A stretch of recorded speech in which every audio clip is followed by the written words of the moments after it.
Malegaon blast पर सबसे बड़ा अपडेट सामने आ रहा है। साध्वी प्रज्ञा जी ने सबसे बड़ा खुलासा किया है। मेरे ऊपर मोदी का नाम लेने का दबाव था। बहुत बड़ा अपडेट, बहुत बड़ी खबर। मोहन भागवत जी की तरह पीएम को भी फंसाने की साजिश थी। बड़ी खबर आप तक पहुंचा रहे, बड़ा बयान यहां पर सामने आया है। मालेगांव ब्लास्ट पर सबसे बड़ा अपडेट, साध्वी प्रज्ञा जी ने सबसे बड़ा खुलासा किया है। मेरे ऊपर मोदी का नाम लेने का दबाव था, ये साध्वी प्रज्ञा जी ने अपने बयान में मीडिया के सामने कहा है और कहा है कि मोहन भागवत जी की तरह पीएम को फंसाने की भी साजिश थी। तो आप समझिए, ये बयान एक बहुत बड़ा अपडेट मालेगांव ब्लास्ट पर इस वक्त की सबसे बड़ी खबर और सबसे बड़ा अपडेट हम आप तक दिखा रहे हैं। टीवी स्क्रीन पर आप देख रहे हैं, साध्वी प्रज्ञा जी ने एक बहुत बड़ा खुलासा मीडिया के सामने किया। उन्होंने कहा है कि मेरे ऊपर मोदी का नाम लेने का दबाव था, यानी कि मोहन भागवत जी की तरह पीएम को फंसाने की भी कहीं ना कहीं साजिश यहां पर की जा रही थी। लिखित में सब कुछ दिया है और मैंने जिन जिन के नाम लिए हैं सभी के नाम जो हमें कहने पे मजबूर किया गया तो वो सब किया है उन्होंने कि इनके नाम लो, सबके नाम लेकर के और तुम ये बोलोगी तो हम तुम्हें नहीं पीटेंगे। यानी मुझे टॉर्चर करना ही उनका उद्देश्य था और नहीं, अगर इनके नाम नहीं लेती हो जो वो कह रहे हैं तो फिर हम तुम्हें टॉर्चर करेंगे।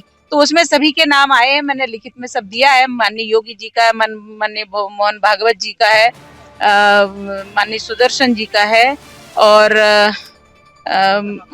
इंद्रेश जी का है और मैं कुछ नाम अभी भूल रही हूँ तुम लोगों की सब भीड़ भाड़ के कारण, लेकिन बहुत सारे नाम उन्होंने ऐसे लिए हैं।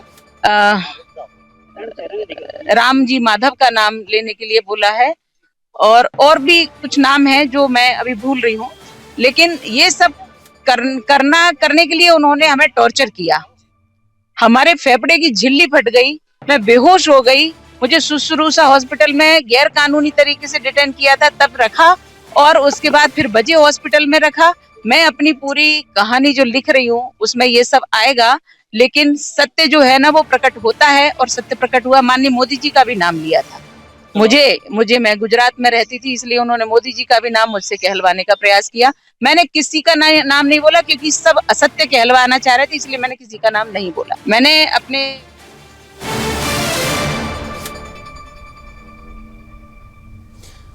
तो आपने सुना, साध्वी प्रज्ञा जी ने मीडिया से जो बात कही, कई नाम उन्होंने लिए और उन्होंने ये भी कहा कि माननीय मोदी जी का नाम भी मुझसे कहलवाने की कोशिश की गई, लेकिन मैंने कोई नाम नहीं लिया क्योंकि मुझे पता था कि ये असत्य है और सत्य एक दिन बाहर आता है जिसको पूरी दुनिया ने देखा है। ये आपने बयान सुना है साध्वी प्रज्ञा जी का। मालेगांव ब्लास्ट पर ये सबसे बड़ा अपडेट इस समय हम आप तक पहुंचा रहे हैं। साध्वी प्रज्ञा जी ने इस वक्त बहुत बड़ा खुलासा मीडिया के सामने किया है और अपने बयान में बहुत कुछ कहा है।